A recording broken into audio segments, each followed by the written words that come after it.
আর এটা যে বিকাশে যে টাকা, এটা একদম সারা বাংলাদেশে এটা ভাইরাল হয়ে গেছে। আমাদের কক্সবাজার 3 আসনে একই অবস্থা, এবং উকিলের 4 থেকেও অনেকে বলেছে এই বিকাশের যে টাকার বিষয়টা, মোবাইল নাম্বার নিচ্ছে। ও আগামীকাল কিন্তু আনুষ্ঠানিকভাবে আমাদের নির্বাচনী প্রচারণা শুরু হবে। না, আমরা এখনো পর্যন্ত কোনো হুমকি টমকির কোনো নাই, আশঙ্কা নাই। তবে আমাদের কিছু অভিযোগ করেছিলাম যে প্রিজাইডিং অফিসার, সহকারী প্রিজাইডিং অফিসারের ব্যাপারে, এবং গত 29শে ডিসেম্বর আমরা একটা আবেদনও করেছিলাম, প্রার্থী নিজেই করেছে। সেটার ব্যাপারে আমি আলোকপাত করেছি এবং এটা বিবেচনা করার জন্য বলেছি।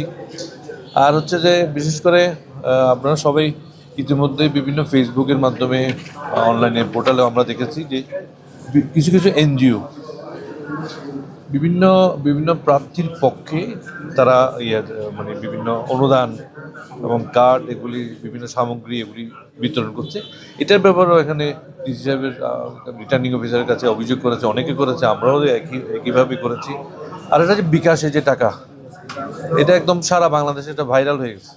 তা আমাদের কক্সবাজার 3 আসনে একই অবস্থা, এবং উকিলের 4 থেকেও অনেকে বলেছে এই বিকাশের যে টাকার বিষয়টা, মোবাইল নাম্বার নিচ্ছে।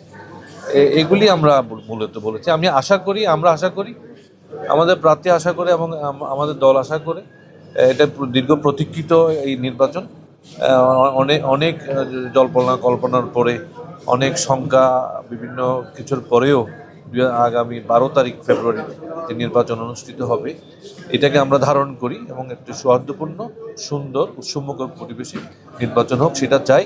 আর বিশেষ করে এটা কক্সবাজার জেলা প্রধান নির্বাচন কমিশনার জনাব নাসিরউদ্দিন সাহেবের নিজস্ব জেলা।